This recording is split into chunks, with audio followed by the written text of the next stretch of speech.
Welcome to the Depth Dive. Today, we're opening a window onto a really forgotten chapter of history, one that suggests our fundamental reality might actually be flawed by design. Mm.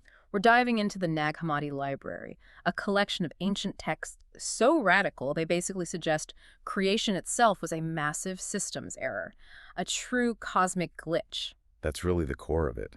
Our mission today is to just immerse ourselves in this Gnostic material. We're going to explore this really astonishing claim that the world we inhabit, this thing around us, isn't the final perfect design of some ultimate god. But what, a temporary prison? A temporary, poorly constructed material prison. Yeah.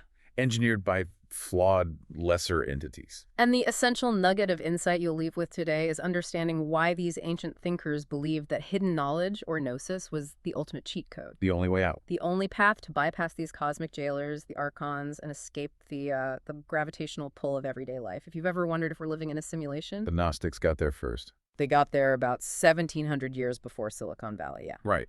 So let's start with the discovery itself, because this isn't some dry archaeological find. The story is, it's like something out of a movie, complete with blood feuds and real fear. Oh, it truly is. The discovery was December 1945 near the town of Nag Hammadi in Upper Egypt.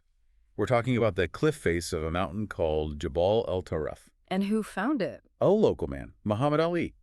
He found 13 leather-bound papyrus books codices buried in a big clay jar. But the texts almost vanished immediately, didn't they? Because of these really volatile local conflicts. That's the crucial context. That's what nearly destroyed this entire library. Muhammad Ali was part of a clan that was, entangled in a brutal feud, a real cycle of vengeance. So he finds this ancient treasure, but he's more worried about, staying alive. Exactly. There had been killings, attacks. He was injured himself.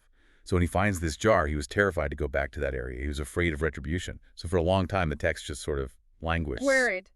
Buried again. First buried, then he took them home and hid them. Because, a local conflict was far more pressing than scholarly curiosity. It's just amazing to think this profound library, which really challenges the history of Western thought, survives simply because someone eventually was offered enough money to get over their fear of the vendetta. Right. Financial consideration won out in the end. So what did scholars finally get their hands on? Okay, so what we have are Coptic literary hands. They were written in Coptic, which is the final evolutionary stage of the ancient Egyptian language. And they're books, right? Not scrolls. They are codices, yes. Bound books. Yeah. And that tells us they were cherished, they were meant to last. They date mostly from the early to the late 4th century CE. Why is that dating so important? Because these texts give us direct access to the thoughts of Gnostic Christians, completely unfiltered by their opponents. And before this, all we had were the accounts from their enemies. Exactly. Before Nag Hammadi, we knew about Gnosticism mainly through polemics, the attack writings of the mainstream church fathers. So let's talk about these opponents, the heresiologists, as they're called. Who were they, and why were their accounts so, biased? The heresiologists, they're thinking of men like Irenaeus. They were leaders of the growing established church organization. They were invested in creating a unified Orthodox Christianity. With clear rules. Clear rules, clear lines of authority, known teachings, consistent practices. And they saw Gnosticism as this dangerous, confusing, intellectually radical movement that threatened to just splinter the whole church. So they didn't just disagree with the ideas. They actively painted them as nonsensical, dangerous, even demonic. That's it exactly. Their accounts were often designed to ridicule, not to accurately convey the Gnostic viewpoint. The Nag Hammadi Library, with texts like the Gospel of Thomas or the Gospel of Truth, it finally gives us the Gnostics' own voices. And it reveals a theology that was far more sophisticated and challenging than the mainstream ever let on. Far more. Which brings us to the cosmology itself. Let's unpack this. Because if you've ever felt like you're fighting endless red tape or just a senseless bureaucracy to get through the day, The Gnostics would say yes. That's the point. they saw our reality as an unintended consequence, a cosmic glitch. This is where we have to separate the true God from the flawed entities. The Gnostics proposed this remote, utterly perfect true God, sometimes called the monad or the depth, who is totally removed from our material world. So this world. This world, they argue, was created by a colossal error. An error read by who? So the creation myth in these texts talks about a divine entity, usually Sophia or wisdom, who tried to create something without her partner. This unauthorized creation resulted in a deformed, arrogant being, the demiurge. The ultimate cosmic bureaucrat. He thinks he's the CEO, but he's really just a middle manager who's never met the actual founder. Precisely. In the Apocryphon of John, he's named Yaldabaoth. He's the chief archon. He looked around at the flawed material creation he had made, and in his arrogance and just total ignorance of the true God above him, he proclaimed, The famous line. "I am a jealous God, and there is no other God beside me." And for the Gnostics, that's the proof of his stupidity. He accidentally revealed his own limitation. It's the smoking gun. If you were the only God, you wouldn't need to say it, and you certainly wouldn't be jealous. He is the immediate false authority.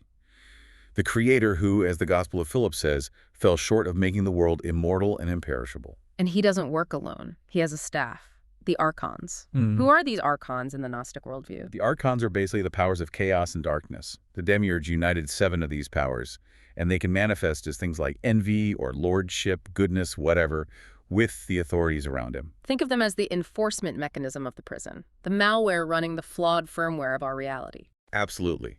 The Tripartite Tractate describes them as exercising dominion over matter with compulsion and force. They are responsible for every kind of division, disturbance, and tumult we see in the world. They keep the system running on bad programming.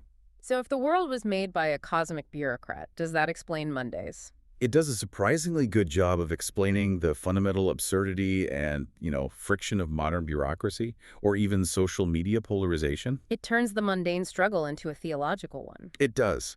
The archons are always trying to divert you, consume you, or just distract the divine essence that's trapped down here with them. Okay, so if this world is a high-security prison made of corruptible matter, and it's ruled by this petty bureaucracy, what's the key? How do you escape the archon's algorithm? That has to be Gnosis, the hidden knowledge. The divine spark. Yes. The Gnostics believe that within every human being there is a piece of the ultimate divine reality, a divine spark, that was sort of inadvertently trapped in the material body during this whole cosmic mess. And the whole purpose of life is just finding that spark again. Precisely. The Apocalypse of Adam illustrates this perfectly. It says Adam and Eve originally had a word of knowledge of the eternal God. And this knowledge made them higher than the God who had created us. Higher than the demiurge. Much higher. But when they fell into materiality, that glory fled, and they became darkened, learning only about, and this is, quote, dead things. So salvation isn't about faith or good work? No, it's not about moral obedience to the Archon God's laws. It's about intellectual self-discovery. It's an act of recognizing, of re-knowing who you truly are and where you truly came from. That's a revolutionary shift. It's the Gnostic revelation in a nutshell. The Gospel of Truth confirms this. It says the person who achieves Gnosis knows where he comes from and where he's going. This knowledge is a state of rest. It keeps you from being twisted around the truth by the archons. If you know the cosmic map, you can't get lost. You can't get lost. But if knowledge is the only path, what about the body, this flawed material prison? How did the Gnostics deal with the physical demands and temptations of life? This is where we see this intense ethical dualism in Gnosticism. And it leads to 2 wildly different responses. Okay. If the body and matter are evil, and they're created by a lesser God, you either subject the body to extreme radical asceticism, Or you do the opposite. You reject all moral law as irrelevant. So radical abstinence or radical libertinism. Exactly. We see the ascetic path very clearly in texts like the Book of Thomas the Contender, which warns against the fire of bodily passions. They saw pleasure as just another distraction, A tool of the archons. a tool of the archons to keep the spark trapped. The testimony of truth argues the law's command to multiply is a defilement, because passion enslaves the soul until it has to pay the last penny to the archon of darkness. That's a terrifying way to frame it. That pleasure incurs a literal cosmic debt owed to your jailer. But then on the other hand, you have other Gnostic sects who argued the complete opposite. They said, since the material world is irrelevant and the moral laws were dictated by the inferior demiurge, the spiritual person is totally free to transgress those laws. Since the spirit is untouchable, what the body does just doesn't matter. The ultimate ethical rebellion based on a radical theological premise. And that viewpoint, the antinomian or anti-law view, made the Gnostics particularly threatening to the order-focused mainstream church. Let's look at some of the compelling sayings in the specific text that survived. The Gospel of Thomas is probably the most famous. Thomas is incredible. It's a collection of 114 sayings attributed to Jesus, almost entirely focused on wisdom and self-discovery. There's no narrative, no passion story. And it starts with a huge promise. A huge promise. Saying 2 says, whoever finds the interpretation of these sayings will not experience death. For them, death is just the ultimate form of ignorance. And saying 3, the one everyone quotes, is pure, radical self-empowerment. It is the ultimate statement of internal divinity. The kingdom is inside of you, and it is outside of you. When you come to know yourselves, then you will become known. The authority is within you, not in some external institution. Not in an institution, not in a future cosmic event. It's here, now. We also get a fascinating glimpse into internal church politics in the Gospel of Mary. It surprisingly elevates a key female figure. Yes, the Gospel of Mary features Mary Magdalene in a very prominent role, and it shows this intense internal conflict among the disciples. Peter is intensely jealous of Mary's closer relationship with the Savior. He can't handle that she received secret revelations he didn't. He can't. And this becomes a foundational Gnostic argument that knowledge transcends traditional gender roles or any kind of institutional authority. And her role is defended, right, by Levi. Yes, Levi delivers this sharp rebuke to Peter. He challenges him directly, saying, if the Savior made her worthy, who are you indeed to reject her? Surely the Savior knows her very well. And beyond that, Mary affirms the Gnostic view that sin isn't a moral failing, but a cosmological contamination, an improper mixing of the material and spiritual.